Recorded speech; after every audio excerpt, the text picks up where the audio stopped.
If you have unanswered questions about your current love life, this is the reading for you. We are going to start with current energy right now. What is going on right now? What is happening for you? Oh my God. Okay. Does that look familiar? The old neon bathroom. You are not as trapped as you think. The Eight of Swords. Okay, maybe that's what brought you here to this reading. If so, you're definitely in the right place. Eight of Swords has a certain kind of collective energy. In other words, it can be like a collection of worries or thoughts that are going around in your head. And if you think about the original Rider-Waite tarot, it's got a woman and she has 8 swords around her. But what she can't see in front of her, there are no swords.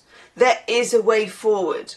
And I think you may have been having sleepless nights. For some of you, I also get, because swords, and particularly with this deck, a digital feeling, as in examining text messages or writing text messages or composing them in your head. There's something here that I get when there's just that kind of zeros and ones flying through the air about energy that is phones, emails, computers, the way that we all, you know, for good or for bad, it's the way that we all relate. You then have the Queen of Pentacles, which I rather like, but does come with a warning at the same time. So the Queen of Pentacles, I call her the Queen of Velvet Waiting. When you have the Queen of Pentacles and you combine it with, oh my God, by the way, don't you think this is giving canteen nursing home vibes? I wanted to come up with something nicer, but I haven't got anything, so I'm afraid that's where we're at. Queen of Pentacles with the Eight of Swords together is waiting and watching and analysing and thinking, and in some cases analysing the living daylights out of one thing, two things, everything. Now, the Queen of Pentacles is good in that she's not kind of desperate, she's not kind of sweaty, she is definitely aware of her situation. I think, and I got this before I even started the reading, that you kind of know already. You know, the truth is what you think it is, and you are who you think you are. So, okay, you're watching, you're waiting, you're analysing, you're going a bit mad, maybe in some cases. Let's have a look at their energy. Oh my God! Oh my God, okay, I was not expecting this. Ace of Cups. Don't mind if I do. Are you surprised by that? I think you might be. Okay, so we've got the Ace of Cups, which is love with a capital L. It's also a kind of, and I'm kind of conflicted here, but they seem to have the ability to, in some way, love themselves, okay? But I'm also getting, and I'll have a look at inner conflict actually next. I'm getting something that conflicts with this, and I don't know what the vibe is, but it's weird. I'm getting guitar strings. So of course this person could be a musician, but I'm getting like guitar strings, you know, the way they go over the round hole in the middle of a guitar, and it's a little bit like almost prison bars, and I don't know why I'm getting that for the Ace of Cups. I'm going to go ahead and say that you're quite a complicated person, and that you might be dealing with somebody who appears to be a complicated person. I'm going to look a bit deeper into that, but the other card you get is the Lovers. Lovers. And that's giving, you know, that whole, it is that dance game, you know, like Hal did, when you know, you know. Oh my God, this is like taking me back. So, the Lovers. Okay, very interesting. This is interesting because the Lovers is also the choice. It's also something that happens when there's a long-term choice. So it's not right now, but it is down the road. There is this sense of, and it's also Gemini, and it's also the twins. So you may not be dealing literally with a Gemini, but you're dealing with somebody that has two sides to them. And I don't mean that in a sinister, you know, there are two sides to this personality, Jekyll and Hyde. Much more complex than that. It feels like there is love and it feels like there is resistance, both at the same time. And that those two things coexist, which happens in the Lovers. It's why in the Lovers you always get two people. It's why it represents Geminis, because Gemini is the twins. So I'm also getting you and this person, and I don't really like the word twin flame, okay? So I find that, I don't know, just because of the way it's been used. But there are sometimes twin energies that you get between people, and I just kind of leave it at that. So I'm just wanting you to know that there is twin energy between you and this person. And you know, there's this massive mirror ball up here. Love me a mirror ball. It could just be that you and this other person mirror each other in some way. Now, this can happen if you have similar childhood traumas, or if you have similar, even like past life energy, that there is some, and you will know this about how you felt when you met this person. If you felt this kind of really strange coming home kind of feeling, or that you knew them, or that you just kind of know something about them, that is a twin kind of energy. So there's something here about reflection, there's something here about mirroring, and there's something here about, I'm going to say both of you have a level of insecurity. What is the inner conflict that we have going on here, please? God, it's giving me a massive itch, actually. So I'm going to say, because that was not there before, that there is an itch here that you need to scratch in this relationship, okay? And we're going to come to that in a minute. Oh my God. Right. Inner conflict. This is very interesting for those of you that are familiar with this chap and his beautiful lightsaber. The King of Swords. Oh, okay. This for me as a reader, and if you followed me for a while, you're going to know what King of Swords energy is.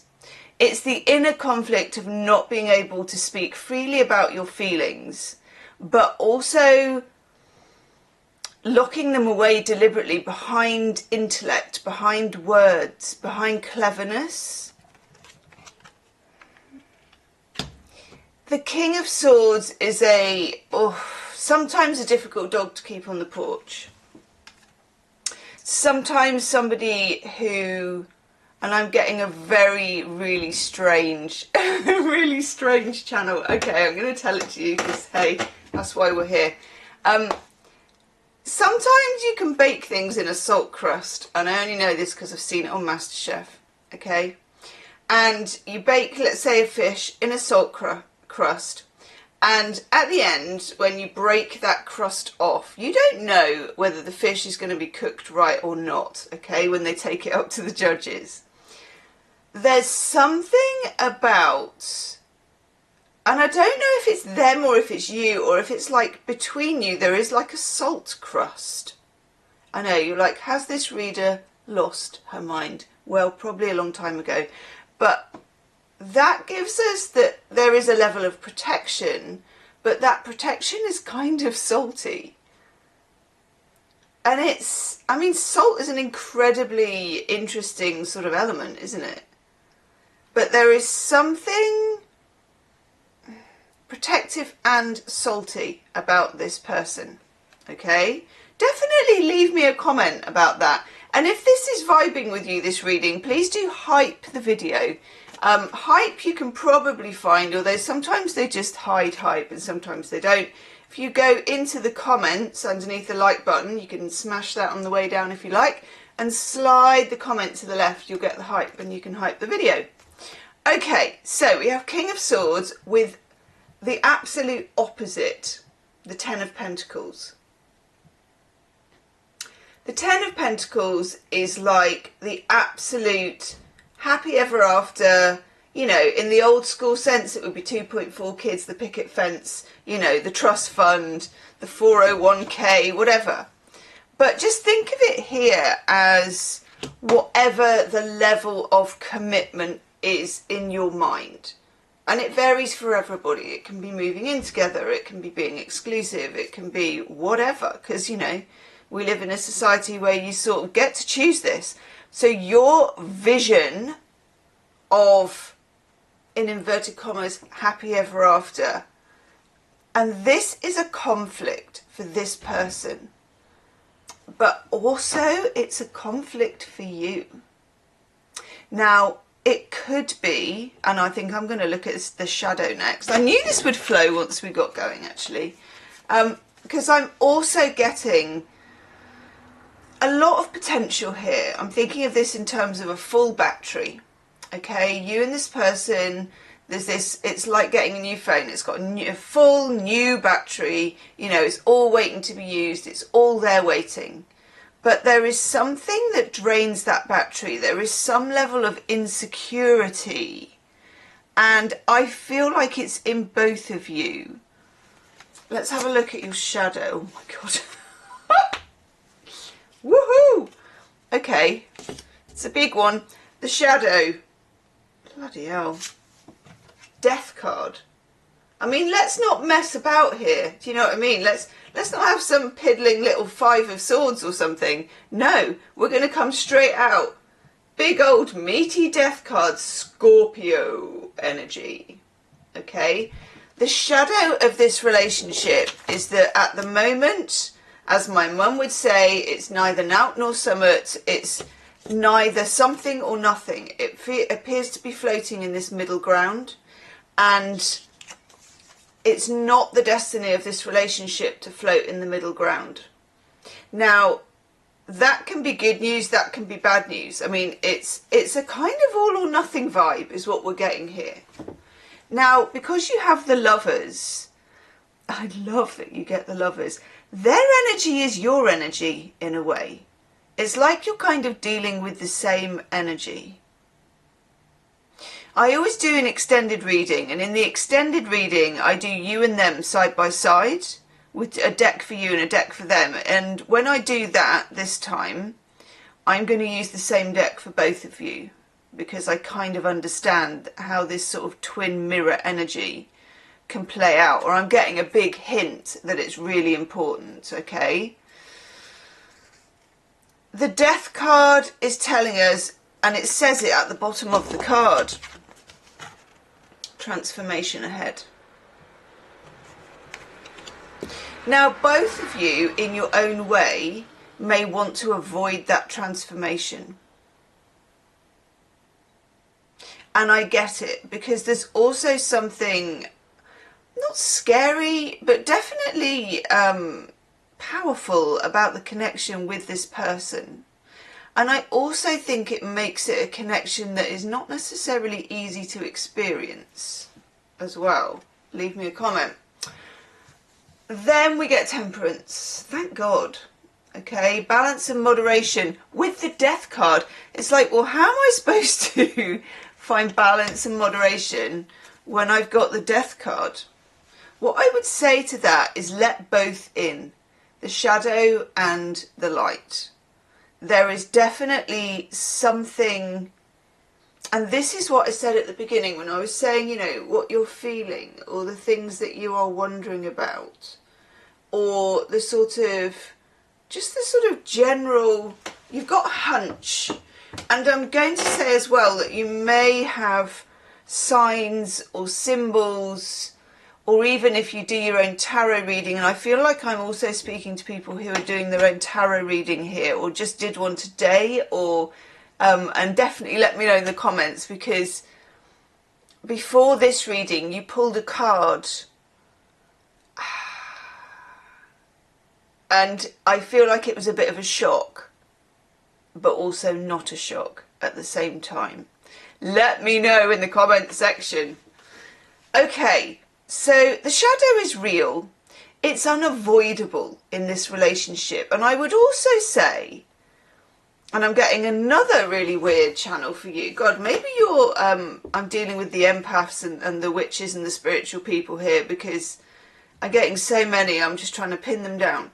So now you and this person are on a motorbike, and you are going a bit like sort of Mad Max territory. You're going through a big shadowy cloud that is right here, you know, and you're going almost, you can't see where you're going, and it's a case of that you just have to keep going, and you will get to the other side where you can see clearly.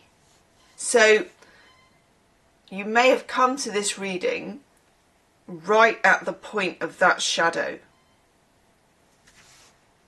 Let's look at the distance, because that seems kind of in keeping with the shadow, doesn't it? Oh my God. Woohoo! I love this. Right, distance, you get the Hanged Man. So there will be, and the Lovers bears this out as well, there will be a period of a few weeks, I'm going to say, 5, I think, where either nothing is happening, and we're talking like a 3D, nothing is happening, or you are in neither one place or the other, where you're just feeling this sort of twin energy, and you're almost walking both of the possibilities at the same time. And that's quite tough for us as humans, because we do like to have answers. You know, it is really normal to like to have an answer. But when you get the Hanged Man, it's just the universe refusing that call, really. It's like, this is not the time for it to be completely explicit. And if it is, if it was, like if you forced a conclusion, or they did, it wouldn't get anywhere. There's a reason why you're not supposed to know or move forward in this moment. And there's something over the next 5 weeks that is a mist clearing for you. Okay. So the distance is 5 weeks. And this is like whenever you get this reading from when you are receiving the reading, okay? And then we get the 6 of Wands. Come on. Oh my God. How fantastic is that? That is so beautiful. Woohoo! Okay, so, I mean, it says it. Victory. It's like winning the high score at the arcade. There is here, and this is going to require a lot of patience, and you don't have to have a lot of patience, as in, if that is not your vibe, this probably won't work out for you. I mean, that's just, and it won't be, well, I'm not going to say it won't be a problem, because I don't know that, but it is going to require you to be that Queen of Pentacles. And in a way, I think you already knew that. Let's look at a truth revealed. Oof, oof, oof.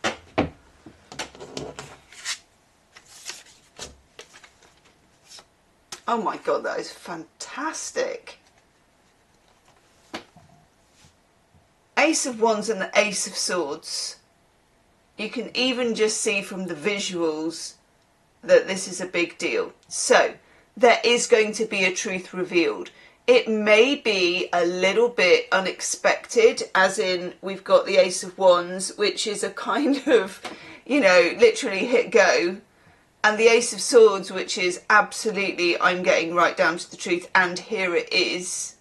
Woof. Okay. When the truth is revealed, especially if you've been hanging out in the Hanged Man territory, and you're kind of, there's a lot of mist and there's a lot of shadow and there's a lot of nuance, and I think it's no coincidence that I use this deck, which has a lot of sort of neon and light, and it feels as if there's a breakthrough in 5 weeks' time. I've no idea why it's 5 weeks, by the way, but it's just one of those readings where I'm getting really big channels, so that's what it is. Let's see what the turning point is, because I feel like they're connected. Oh my god, that's so good. Oh, I love this. Woohoo! The Knight of Wands. Full throttle.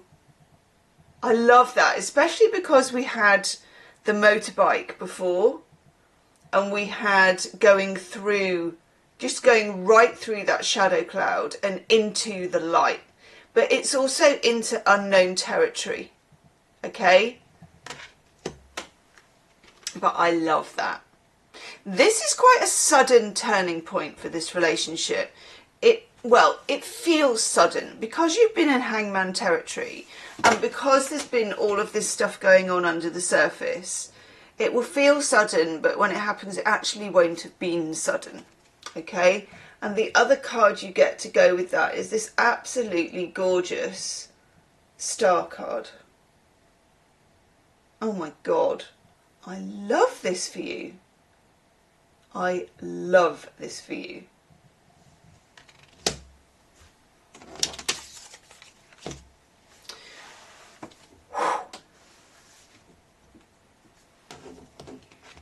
Unspoken words. Oh my god, okay. 10 of Wands. This has been building for a long time. Okay? This has been building for a long time. So by the time the words come out, they're ready to be born. Do you know, it's well overdue. So I think that also accounts, if you look at the Knight of Wands and the Star, I think that also accounts for why they don't come gradually, why you get this kind of Ace of Wands, Ace of Swords. Well, here we are. It could be quite overwhelming when it does happen, but there's no real way to kind of soften it off. It is an all or nothing. It's definitely an all or nothing. It's like you said nothing and now you're saying everything. Get ready. And then the Eight of Pentacles, which actually I really, really like, because in this reading there's a lot of kind of ups and downs. There's a lot of fire and ice, but we also need things like the Pentacles, the Earth. We need grounding. And the Eight of Pentacles, Sun in Virgo, it's the ability to be able to work on it, the ability to be able to show up and do what it takes. And sometimes I see it as kind of do the boring stuff as well as the exciting stuff. And you know, relationships do require someone who can do the exciting stuff and the boring stuff.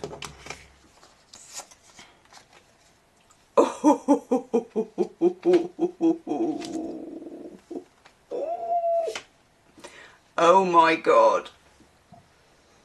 What next? The Empress and the Eight of Cups. There will come a point, and you may already be at it, where you need to know that if this isn't exactly what you need it to be, that you could walk away. And they need to know that too, and that's going to be difficult for you. As the Empress, you're in divine feminine energy. Your kind of modus operandi as the Empress can often be, especially in divine feminine energy, and especially if I'm dealing with a lot of empaths, and I think I am, kind of, you know, magic people, feminine energy people. Your instinct with this person is to nurture and to explain and to bolster and help and do all the things that feminine energy people want to do. And I think also to understand. But what is very important, and this is also to do with the shadow that is here, is that you do have the ability to be all or nothing about this. Whatever happens with this over the next few weeks, the next 5 weeks, it cannot be that you continue to walk this dual timeline, this dual neither this nor that. It can't survive like that. It's too good for that. That doesn't equal happy ever after, okay? But it does equal I can put distance between me and you. And also here, do you remember with the distance here, you get the Hanged Man and you get the Six of Wands. Gosh. For some of you, the distance is already there. For others of you, you're not leaning into this Hanged Man energy. You're leaning against it. And this is very natural. You know, if we have our own timeline, or if we want something to be, or we want it now, or it's very urgent, or the feelings, you know, this Lovers and this Ace of Cups, you can feel it, and you can feel it in their energy. But you need the sharpness of the ability to walk away if it's not for you. It doesn't mean you have to, but you would, and you can if you need to. And for some reason, that really sharpens the pencil on the truth revealed. And it also, you know, with that shadow, when you're on the motorbike and you're going into that kind of dark cloud, you lean into it. You lean into that. You don't literally wish the dark cloud away, because you can't. You have to go through that. You have to see what's on the other side. And in the end, this is far more of a decision for you than it is for them, which is weird, because I don't think that's how it started. Okay, I'm going to go do the extended. I'm going to do you and them side by side. I'm going to use dual decks. It's going to be a same deck for you and the same deck for them, okay?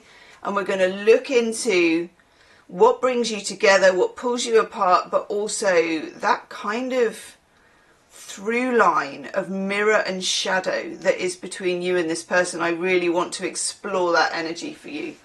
The link for that is below in the description box. Woohoo! See you on the other side. Namaste.